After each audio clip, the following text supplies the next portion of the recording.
Estamos en comunicación con Maricruz Errasti.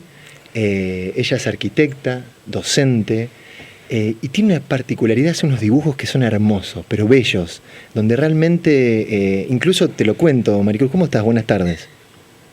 Hola, ¿qué tal? Buenas tardes, ¿cómo están? ¿Todo bien? Te cuento lo siguiente, cuando armábamos el flyer para el programa de hoy, en un momento quería sí o sí, viste, hacerlo con estos dibujos, y la verdad que no tenía dónde poner la letra, nada, no quería molestarlos, viste, no quería ensuciarlos, entonces los dejamos ahí. Te digo, aprovecho ya que lo traigo, son bellísimos esos dibujos, realmente se ve el espacio, se ve a la gente habitando el espacio. ¿Qué te genera a vos cuando, digamos, haces estos dibujos? Entiendo y estimo que realmente te divierten y los disfrutás muchísimo al hacerlos. Bueno, muchísimas gracias por el halago. La verdad que, me gusta mucho dibujar. Es como una gimnasia. Yo siempre digo esto, cuando yo estaba en la facu prácticamente no dibujaba. O sea, me apoyaba mucho en los renders y todo lo que es la computadora. Y después le fui encontrando como un gusto al dibujo, y a veces el dibujo no te sale perfecto como querés, y un poco también el tema de la práctica y la gimnasia te va haciendo casi como que encontrar como tu línea, tu estilo, o a veces incluso cambiando la herramienta, a veces cambiando, no sé, desde un lápiz a una lapicera de tinta o a un marcador, también te permite destacar otras cosas. Y a mí puntualmente, con el tema de los dibujos, lo que me gusta es que uno va como un poco más rápido que la computadora con la cabeza. Entonces podés ir expresando en el dibujo justamente el espacio y cómo te imaginás habitando ese espacio. Y tiene algo que yo considero que es como de muchísima honestidad, que tiene que ver que uno en el dibujo, por un lado, pone como elementos que tienen que ver con el deseo, con lo doméstico, en lo cotidiano, con las actividades cotidianas, y que en algún punto va por otro lado de lo que va un render o una imagen fotorrealista. Y eso a mí me gusta mucho, y me divierte también muchísimo imaginarme esos espacios, poner cosas o elementos que uno desearía que fueran esos espacios, y hasta incluso vivencias de, no sé, situaciones que uno ha vivido o espacios que te gustan, los llevas a esos croquis. La verdad que a mí me gusta mucho, me apasiona, y bueno, es una manera de expresión también. Después uno lo va buscando como el sentido, le va buscando también el estilo, y es gimnasia como todo. Sin duda, y recién decías algo que me llama mucho la atención, que en primera instancia como te apoyabas más de estas imágenes, si se quiere, digitales. ¿Cuándo fue que dijiste, Sí. Como que perdiste, quizá, no sé si es la palabra correcta, el miedo de decir, no, me largo y lo hago de manera analógica? Y me pasó, uno siempre en la vida, a lo largo de la carrera también y después de la profesión, siempre vas como conociendo gente que te inspira de alguna manera. Y me pasó cuando trabajábamos en los concursos con el arquitecto Germán Baigorri, en los concursos de arquitectura. Nosotros éramos un equipo que colaborábamos con él, y después también tuve la oportunidad de trabajar con el arquitecto Ian Vicari y Santiago Vial en su estudio, y ellos dibujaban muchísimo, los tres, estos que te nombro. Germán dibujaba mucho a tinta, y después, por ejemplo, Santiago Vial y Ian Vicari dibujaban mucho con lápices, con acuarelas, con colores, y la verdad que me fascinaba primero la capacidad que tenían para armar las perspectivas, y que eran dibujos súper frescos y rápidos, y que de alguna manera te mostraban su idea sobre la arquitectura y sobre el espacio de una manera muy rápida. Y viéndolo un poco a ellos, dije, ¿por qué no pruebo? ¿Por qué no? Yo también puedo llegar a hacerlo. Por supuesto que cada uno con su estilo y con sus técnicas. Y un poco ahí empecé a dibujar, estando en tesis empecé a dibujar, primero a tinta, y después le encontré un poco más la vuelta y el gusto, dibujando con los marcadores Sharpie y metiéndole mucho color. Es lo que más me gusta. Después también lo empecé a hibridizar un poco el tema del dibujo, trabajándolo con Photoshop o pintándolo también con la computadora, pero siempre lo manejo de manera analógica. Siempre el dibujo lo hago en papel, o sea, no uso tableta gráfica, lo hago de manera analógica, y después lo puedo pintar generalmente con marcadores o directamente con la compu. Llevándote a un plano que tiene más que ver con la profesión, y quizá puede sonar muy genérica la pregunta, Pero ¿qué significa para vos ser arquitecta? Qué pregunta.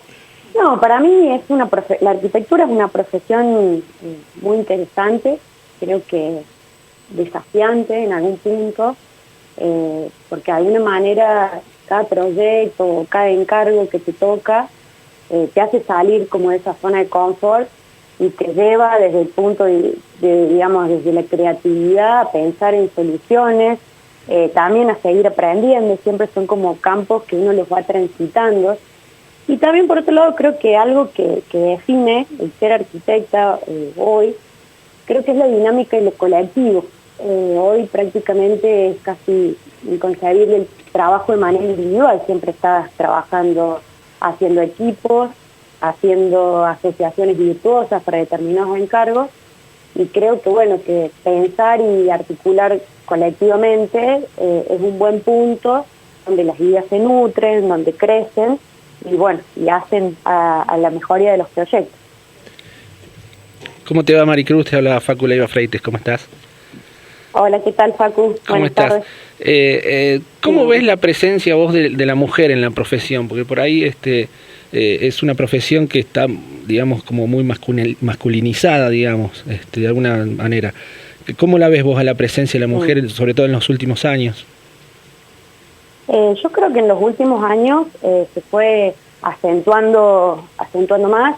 Las mujeres fuimos ocupando esos lugares que muchas veces, no sé si nos fueron negados, pero sí quizás invisibilizados en algún punto. Hay muchísimas mujeres que han participado en un montón de proyectos y que muchas veces cuando se habla de los proyectos se nombra a los titulares o a los participantes masculinos, por así decirlo.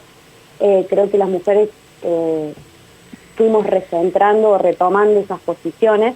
Por supuesto que todavía está un camino por recorrer muy, muy grande, y eso también se ve en la facultad. Digo, cuando yo cursé la facultad, la cantidad de alumnos varones y de mujeres, siempre había como mayor cantidad de alumnos hombres y menor cantidad de alumnas mujeres, y hoy actualmente esos porcentajes se han casi equilibrado, teniendo un mayor porcentaje de mujeres.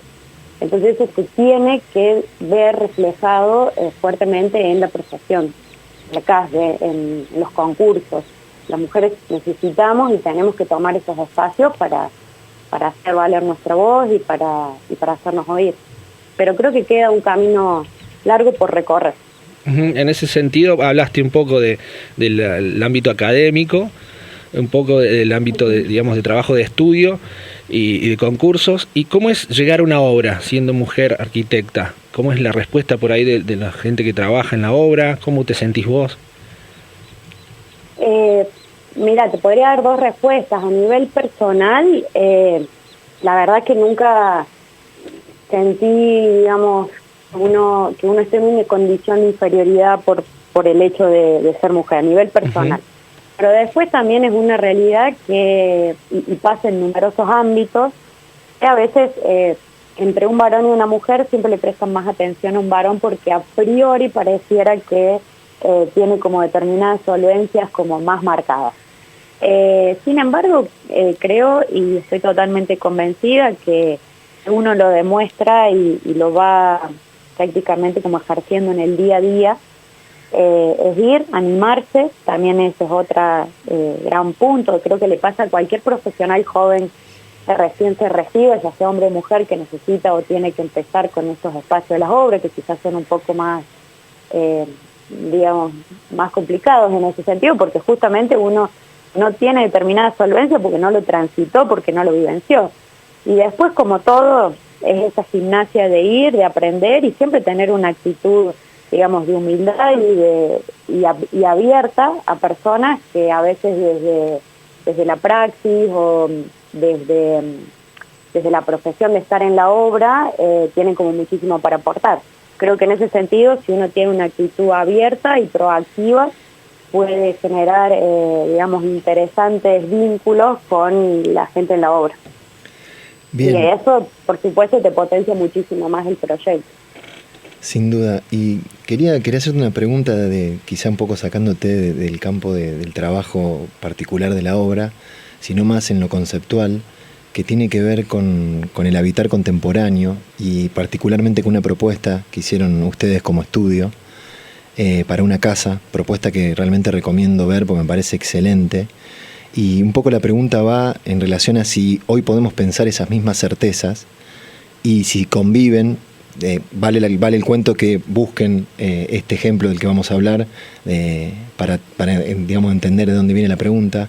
Digo, si conviven todavía lo análogo y lo digital y este usuario, digamos, tipo, familia tipo, ¿no? Vinculado a la propuesta que ustedes hacen en ese trabajo. Sí. Bueno, mira, esa es una propuesta que fue un concurso por invitación que se hizo en el 2015, 2016, fue antes de la pandemia. Y bueno, un poco también hablar de certezas con la incertidumbre, que es un poco un signo de esta época, es un poco difícil, ¿no? A veces un poco irresponsable plantarse a veces desde la certeza. Pero bueno, sin embargo, uno cuando hace arquitectura, de alguna manera tomas un partido y te posicionas sobre algo para poder decir algo con el proyecto. Y en ese concurso, bueno, nosotros teníamos que armar como un texto sobre un pensamiento de lo que era la vivienda o el habitar contemporáneo, y en ese momento entendíamos que todo lo que es la parte de las interfaces, el internet, digamos, la computadora, eran como los elementos que más habían cambiado, que más iban a cambiar los usos y las costumbres y la vida de las personas. Entonces nosotros nos parábamos desde ahí para generar una propuesta. Entonces decíamos que la persona interconectada o que la persona habitaba determinados espacios, pero siempre en una interfase de conexión digital para vincularse a lo que sería el espacio virtual.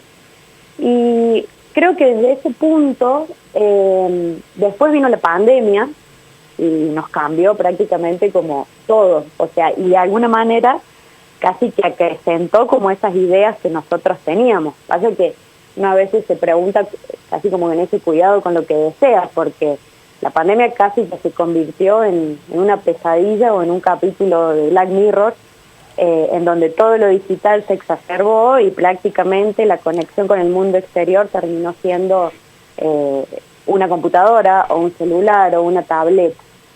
Y en ese punto el uso de todas esas interfaces o todas esas aparatologías se volvió casi forzoso, casi que se apaga, o sea, un poco lo que también lo vivencié, ¿no? Casi que se empezó a apagar lo que es la ciudad, el uso de las personas de la ciudad, y que toda la vida se circunscribió en la vivienda. Y eso de alguna manera te lleva a replantearte otras cosas, que lo digital está, que lo análogo también está, pero también te lleva a replantearte casi como volver a las bases, es decir, poner en valor determinados elementos que en el proyecto te salen 0 pesos, pero que bien utilizados, articulados en un proyecto, te pueden cambiar muchísimo la calidad de vida de las personas. Y creo que en ese sentido, esas pequeñas certezas que nosotros pensábamos en ese 2016, en algún punto la pandemia nos dio como el sí, digamos, de decir, bueno, ¿qué cosas poníamos en valor? El sol, el aire, es decir, el tema del balcón, o las vistas, digamos, determinados elementos que a veces pasan como muy desapercibidos, pero cuando pasan las 24/7 dentro de tu casa son puntos a tener en cuenta y que mejoran muchísimo la calidad de vida de las personas, y por el otro lado el tema de la salud mental de la gente para poder vivir bien. Sin duda. Mira, aprovechando lo que decís, tenemos unas preguntas, 2, y hay una que está muy vinculada a lo que estabas hablando. Ahí las escuchamos y continuamos. Sí. Maricruz, ¿cómo andás? Quería hacerte una pregunta. En relación a las expectativas que tenías al egresar, ¿cómo evaluás la situación actual del ejercicio profesional? A mí me gustaría preguntarte cómo pensás que la arquitectura actual afectó la psiquis de las personas en la pandemia y si crees que podemos revertir eso desde la disciplina. Es Sigfrido, es. Exacto, él mismo. Vos sabés que, bueno, costó pero salió, porque lo tenía analógicamente Sí, sí. también. ¿Pero pudiste escuchar? Esa voz, sí, esa voz es Inconfundible. inconfundible. Bueno, la pregunta que hace sobre las expectativas, un poco de cuando uno egresa de la facultad, creo que muchas personas, o por lo menos lo hablo a término personal, como que uno sale con cierta ingenuidad y que después en la vida profesional vas perdiendo como esa cierta ingenuidad. A mí puntualmente, si uno lo ve, digo, a mí uno de las actividades profesionales que me interesa mucho y que le he dedicado mucho tiempo y esfuerzo es el tema de los concursos públicos. Y el concurso casi como esa posibilidad de un encargo distinto, de acceder a una obra que muchas veces no te llega a la oficina, ese tipo de encargos. Creo que eso, digamos, de alguna manera a veces los concursos terminan como legitimizando determinadas decisiones políticas y después el tema es el post-concurso. Esto lo hemos hablado muchas veces en el estudio con el equipo, que a veces en ese post-concurso las expectativas no son tales como las que uno tiene en la previa. Ganar un concurso implica un montón de esfuerzo, un grado de suerte también, digamos, un jurado que te elija, y después la posibilidad de desarrollar la obra. Y muchas veces ocurre que los concursos no son vinculantes, y al no ser vinculantes, la parte interesante, que sería el desarrollo de una obra por concurso, a veces se termina perdiendo porque el desarrollo ejecutivo de las propuestas lo termina haciendo una empresa constructora. Y prácticamente el equipo de concurso termina estando como súper desvinculado de esas decisiones y de la puesta en acción directamente en el terreno y en la obra. Y nos ha pasado en varios concursos que hemos tenido la posibilidad de ganarlo, que después esa parte como que se diluye mucho, el Estado, digamos, en algún punto es como que legitima la decisión de hacer un concurso público, una obra por concurso, pero después lo que se termina construyendo en la realidad muchas veces dista mucho incluso del espíritu de la propuesta ganadora de los concursos. Y creo que uno ahí va perdiendo como esa inocencia, como esa cierta inocencia que uno va teniendo, esa cierta ingenuidad a la hora de pensar, bueno, que con el concurso vos podés hacer y proyectar y pensar y lo ganaste y después se va a hacer tal cual como lo pensaste. Creo que ahí hay como una disociación de esas expectativas que uno tenía cuando salió de la facultad y que veía muchos docentes que se entusiasmaban con los concursos, y esto no es como en detrimento del concurso. Creo que el concurso es una de las herramientas más democráticas, más interesantes para poder desarrollar lo que es la obra pública. Pero sí tiene como sus matices que creo que son puntos a poder ajustar, que se puede ajustar, que se puede organizar. De hecho, en otros países eso ocurre de otras formas, y es como mucho más prolijo todo el proceso. Y después nos ha pasado otras situaciones con concursos de que los hemos ganado, han sido concursos vinculantes, en el caso del Museo de Casomino en la ciudad de Rosario. Hemos trabajado súper bien con los equipos técnicos excelentes de la municipalidad, y después te pasa que te cambian todos los cuadros políticos por las elecciones y la obra te queda ahí casi como en un purgatorio. Entonces también hay como todas esas situaciones que tienen que ver con las situaciones del contexto, con la política, con decisiones que de alguna manera te van marcando y te van haciendo perder como esos grados de inocencia que uno a veces arranca cuando apenas te recibís. Y la otra pregunta era sobre cómo había afectado la pandemia la psiquis de las personas. Bueno, es un poco difícil a veces de responder y casi irresponsable desde el punto de vista de que no soy un profesional de la salud ni mucho menos, pero creo que la arquitectura de alguna manera marcó muchísimo la posibilidad de tener una buena calidad de vida durante la pandemia, durante ese confinamiento, que especialmente en lo que es la vivienda colectiva. Al menos lo hablo desde el término personal, yo vivo en un departamento y la pandemia puso de manifiesto de la falta de luz natural, la falta de iluminación, la falta de aire y la posibilidad de acceder a un espacio exterior de calidad. Y creo que en ese sentido, como arquitectos, como proyectistas, esto pone de manifiesto, entiendo, y estoy prácticamente convencida que hay que revisar o rever el código de edificación, las alturas mínimas, la capacidad de iluminación, ventilación, casi que de volver a las bases del higienismo que veíamos en el siglo XIX, de garantizar que una vivienda tenga las condiciones mínimas para que una persona pueda vivir de manera saludable. Sin duda, y pensando también en temas que para vos, ¿no? Ya quizá desde el punto de vista más personal, tendrían que estar en la agenda y mirando la ciudad, ¿no? Sin los lugares comunes y esos buenos títulos que a veces escuchamos decir. Para vos, ¿qué deberíamos como poner? Recién dijiste un tema, por eso me recordé la pregunta. Que tendría que estar realmente en agenda para nosotros, no solo los profesionales, ¿no? Para todos nosotros los que vivimos en las ciudades. Bien, sí, creo que un tema que desde el punto de vista de lo común, el tema de la seguridad es un elemento transversal a casi toda otra acción que se haga, pero creo que a nivel ciudad, y para garantizar como el acceso o la democratización en el acceso a la ciudad para todas las personas, creo que un punto clave en una ciudad como Córdoba, que está cada vez más extendida horizontalmente, con muy poca planificación en lo que es el crecimiento, que de alguna manera se va dando como medio descontrolado. Creo que dos puntos claves son una, el espacio público, que algunas acciones se vienen dando, y otro punto clave es el tema de la movilidad. Creo que Córdoba se debe un debate y acciones concretas en el territorio con el tema de la movilidad. Podríamos mencionar por un lado de la movilidad aérea, de que Córdoba se convierta realmente en un hub de movidas aéreas que nos permitan poner por un lado la ciudad en el mapa mundial, y por otro la movilidad territorial. En ese sentido, Córdoba creo que tiene espacios o vacancias que permitirían hacer determinadas acciones. Podríamos pensar el sistema ferroviario, todo lo que son las vacancias de espacios de los sistemas hídricos, el río, la cañada, los canales maestros. Si uno planificara como todo su recorrido, todos sus bordes, nos permitirían armar una red de movilidad que te atraviese toda la cuadrícula desde otro punto.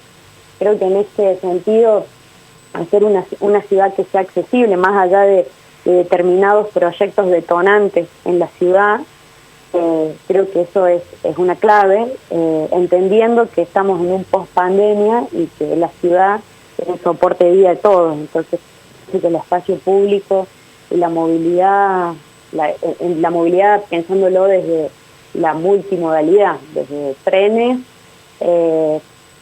quizás sea como muchos subterráneos, la movilidad activa por bicicletas, monopatines, digamos, tener la posibilidad de tener esos espacios. No podemos pensar que queremos tener una mega red de sistema de bicicletas si no armamos el soporte del espacio físico para que esas situaciones se den. Así es. Realmente un placer escucharte, y aprovecho para que nos cuentes. Elegiste una canción. ¿Cuál es? ¿Cómo se llama? How Do You Do de Roxette. Cuando me preguntaron por la canción, yo justo venía escuchando ese tema, lo venía escuchando en el auto, y soy como que me obsesiono a veces con las canciones que me gustan y las empiezo a poner en loop y las escucho muchas veces. Y elegí ese tema de Roxette porque me gusta mucho el pop, y en especial el pop de la década de los 90, así que nada, es eso. Me encanta el tema, me parece súper alegre, divertido, me recarga de energías. Buenísimo, gracias Maricruz, gran abrazo. Muchas gracias.